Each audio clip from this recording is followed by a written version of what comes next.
Hey everyone, I'm Tyler Childs from Sport Travel, and in this video we're going to be talking about how the increase in minimum wage in Ontario is going to be impacting your rates this season. Check it out.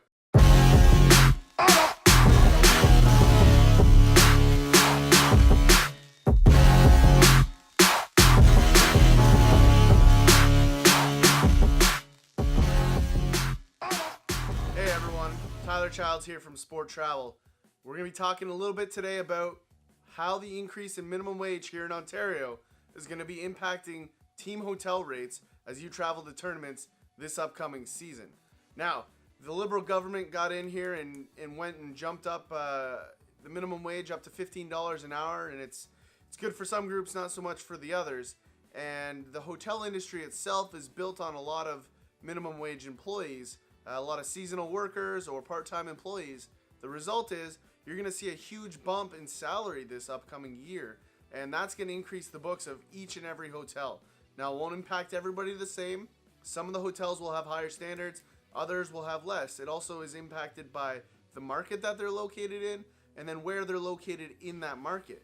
So there's a lot to really consider here in this equation, and it's going to impact everybody a little bit differently. But if you take into consideration what's happened in some other industries that would be comparable, you can see some really big influxes that have impacted their businesses already. So if you look at Tim Hortons, for example, a common coffee chain in Ontario, currently owned by Burger King, actually, for those Americans that are checking in here, the reality is they're looking at almost a $300,000 increase in salary annually. So, I mean, that's anywhere from 5 to 10 to 15 employees, depending on the amount of hours and numbers that you have. So if you take that same kind of equation and you kind of bring it into the housekeepers and the front desk staff and some of the staff that might not be full-time, all of a sudden you're going to see a big increase, and then a domino effect beyond that for some of the full-timers that have higher salaries, because you can't just increase the minimum without increasing the people that have really got your business to that next level. So the hotels are certainly going to be increasing their expenses, and you can pretty much take it for granted that they're going to increase those hotel rates at some point in time. Some will do it very quickly, others will do it more gradually over time. Some of them have done it expecting this change, and that's just part of the industry. Everybody's trying to find their edge, their timing, their cycle. And for the teams, you're certainly going to see this increase on your side. That's just unavoidable. It's no different than the cost of bread or milk increasing. It's just going to be part of the process. Now, hopefully, the economy continues to stay positive and it's affordable for everyone. But at the end of the day, this is an economic change passed through by government, and it doesn't really reflect anyone in our office in the way we're doing business.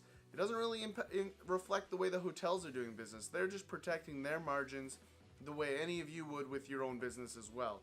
And, it's an unfortunate PR scenario because it's going to put a lot of service businesses in a very difficult position. If you look at some of the fast food chains, they've already made moves towards automation with their service level. McDonald's has digital ordering stations at every restaurant. I saw Cineplex had a similar scenario at the movie theater, and you're only going to continue to see more and more of that. There is a trade-off in value, and that's a good thing. There is always added value and simplicities to some of these models. But at the end of the day, when we come back to the hotel space, travel, it's about luxury, experience, service, and hospitality. And all of these changes are negatively impacting that space. And there's no way to sugarcoat it. When we travel, we want to be taken care of. If we want to, just go about our day and stay in a bed on our own, we can either do one of two things: stay at home, use our own bed. Everybody likes their own bed. Or, there's Airbnb options. There's things that, don't require any level of service. There's lack of security and protection in all of those scenarios. And at the end of the day, the hoteliers are going to have to make some choices as we move forward. How do I combat some of these rising costs and still offer the same level of service that both my customer and my brand expect of my property? So that's the conversation that's going to be coming into play, and it's certainly something that we're going to have to combat on our side, because you know what, I don't blame anyone that comes to our team and says, hey, why are these rates 10-15% higher than they were last year? And you know what, we don't control the economy, we're not adding margin, And it's just simply put the way it has to be for now. Hopefully it kind of stabilizes and the competitive space eventually starts driving that rate back down, because at the end of the day, we've all been young families, we've all been on sports trips and been to other tournaments here and there, but at the end of the day, these things are expensive, and for a young family to continue to bring 1, 2, up to 5, 7 children all over the place, those are things that, if you look at those bills over time, 10 to 15% increase can really add up. And that's our job in here, is to help people understand and combat some of these things, and also help the hoteliers understand that although they might have to take a $5 hit on every room, the dividend on the backside of it when they fill their hotel annually is really where the conversations have to go. And that's not to say that's an easy conversation, because it's not. The hotels have margins to make, they have business practices they have to follow, and ultimately they have owners that they have to answer to. And that's simply part of the business, and it's been that way for a very long time. This is just a new wrinkle, and it's one that we have been preparing for the minute we heard that come down the pipeline. And it's something that our team is ready to kind of help you guys along the way to understand the pros and cons to both sides, and essentially at the end of the day, from the hotel side, help them try to combat it with good feedback from the customer. And that is an element of our business that we really cherish, and it's something that we like to make sure everyone from all parties gets the best scenario. And that's not always the highest price margin, that's not always the lowest rate. For every group, what their perfect scenario is, it varies. And so we want to make sure that we're really helping everybody in this scenario, because at the end of the day, if we're not developing good practices across all groups in our business, then there's going to be problems down the road. And that's really where we try to spend a lot of our time. So how much is this really going to impact your hotel rate this year? We've already seen increases in several markets ranging from 5 to 15%. And this is, this simple as going from $129 up into that $159, $169 range. And it's kind of a scary thought, because at the end of the day, that's a really huge price hike. And if you're not impacted by the increase in the minimum wage, then this is going to be kind of a tough pill to swallow, because it's a scenario that obviously you're not seeing more revenue coming through your salary. However, you're asked to pay more out on the back end to supply this experience for your children.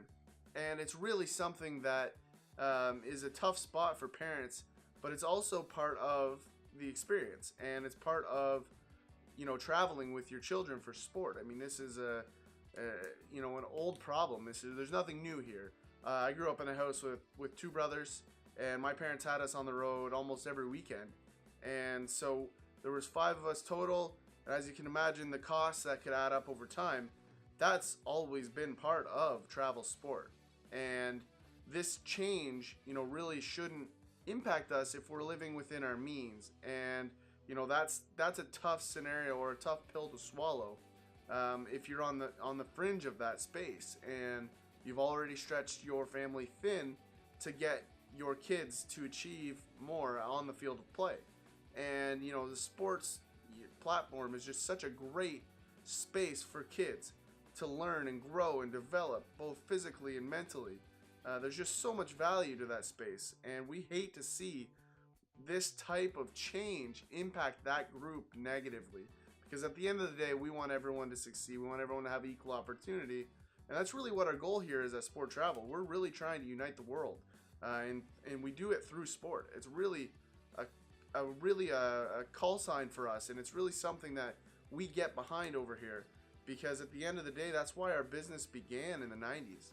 And although there is groups in our space that don't see it that way, we still are holding on to that, because we feel the value proposition from the team and the family side is really about that growth. And I think the value that people can see isn't always transparent, and we like to make sure that we're very forthcoming with all the groups that we're dealing with, and we don't hide a lot. We don't believe in smoke and mirrors. And so that's why we're kind of coming about this minimum wage change. we really want to make sure people are educated how it's going to impact them and to budget accordingly. And that 5 to 10% is kind of the margin that I would expect. I think you'll see 15% depending on the hotel brand you're staying with, and that's just something to keep in mind over time. Things that people are going to forget about: valet services, parking charges. For example, a downtown property, there's two types of downtown property parking situations. One, they own their own property and they own the parking on it. The second part is they own their own property but they don't own the parking. Someone either in the city or in partnership with the city or privately owns another parking lot that they lease from or rent from. And guess what? The people that service those lots probably going to be impacted by minimum wage. And when that happens, all of a sudden you're going to see that parking charge go up. And trust us, we dislike the parking charge as much as anybody watching this video right now. It's a headache of ours. We've been trying to get the hoteliers to understand the gap that it creates for years. And we get it. I mean, from the hotel side, it's a tough situation. They don't own it. It's a cost to them. They have a cost of operating their property, and part of that is that parking charge. So it's a tough scenario, but keep in mind that when you're budgeting for your hotel stays this year, that parking charge will probably see a small hike as well. So if you're only comparing the budgets you have from last year, if you're looking at your hotel bills, don't forget to include that parking charge. But kind of to bring it all together here, guys, I mean, we're excited to continue doing what we've always done and grow and learn, and this minimum wage increase is certainly going to be part of that growth.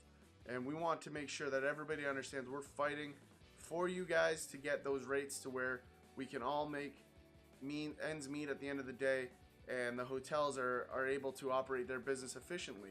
Because the biggest thing that we want to make clear to the teams is that by driving rate down, as much as you want to save money, are you going to have a better experience at that property?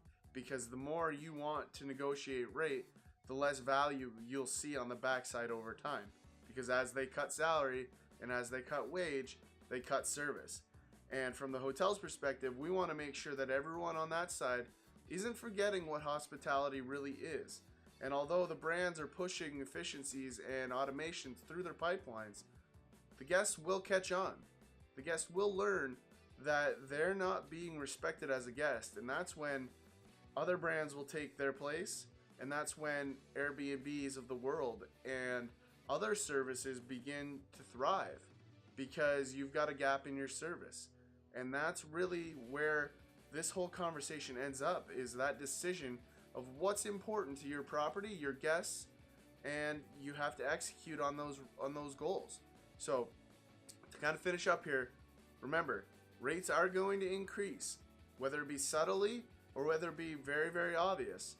And whether it's over the next 3 months, 6 months, or 3 years, it's going to continue to happen. And this is just the first phase here in Ontario. Don't forget that January of next year, they're bumping that salary, another $1. And again, that's going to have a really drastic impact on salaries and again on hotel rate. So let's all make sure we're prepared for where this goes and how it gets there. And we're here at Sport Travel, ready to answer any questions that you have.